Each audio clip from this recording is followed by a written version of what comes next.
Question of the day. Are extras ad-libbing or are they given lines? Hi, I'm Shannan E. Johnson, CEO of The Professional Pen, where we develop screenwriters from idea to pitch. Need help on your screenplay? Go to www.theprofessionalpen.com. Well, the answer is if they are truly extras, then they are ad-libbing in the context of the scene. For example, if they are restaurant goers, then they are likely having random conversation in the background, but that you will never hear. A lot of the times they are just miming their conversations. And then in post-production, they will put in what sounds like restaurant chatter, right? The same thing may be true for a sporting event or church. You will see the people reacting negatively or positively because what we're there to watch is the emotional journey of whatever is happening, right? So if it's a sporting event, you'll see the people cheering or you'll see them mad because something went wrong. But 9 times out of 10 in post, they're going to put in whatever noises and actual information they need to hear. Because as you're shooting, you don't want people actually shouting and covering up the lines that you're trying to hear from the actors.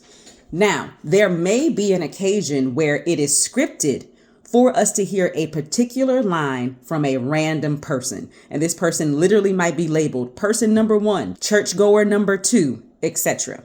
If they have a scripted line, even if it's only one line, they are no longer considered an extra.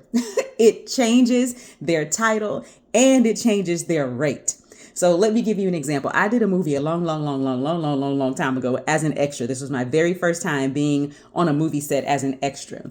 And I remember we're in an elevator and the actors are getting onto the elevator. And we weren't supposed to say anything or whatever it is we were supposed to say. We're supposed to be ad-libbing or supposed to be miming or whatever it is we're supposed to be doing. And I kept talking. I think I kept saying something directly to the actors like, hello, I don't know what I was saying. That's not the context of the scene. But I remember we did so many takes because the director kept saying to me, stop talking. Don't say anything. But contextually, that didn't make sense to me while they were getting on the elevator and I wouldn't be saying anything to them.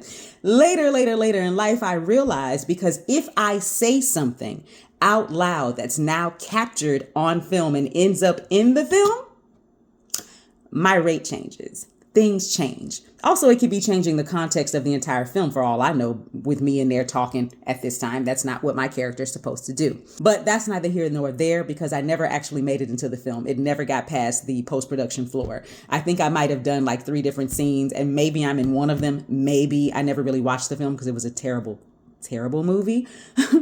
But to answer your question, if they are truly an extra, then they are going to be given the context of the scene and they're going to then have their own ad-lib conversations around that, or they're just miming so they aren't saying anything anyway. And then if there is a scripted line and it's given to one person and that person was brought in to say that line, that person might have even been cast and went through an audition to say that one line. Or sometimes it will happen on the spot and then they have to take care of the paperwork later. Like if you came here to be an extra, but oh yeah, we need somebody to say this one thing, we have to have it out loud. Then they'll assign one person to do it and then they'll have to figure out the paperwork after that. I hope this was helpful. Happy writing. The Professional Pen. The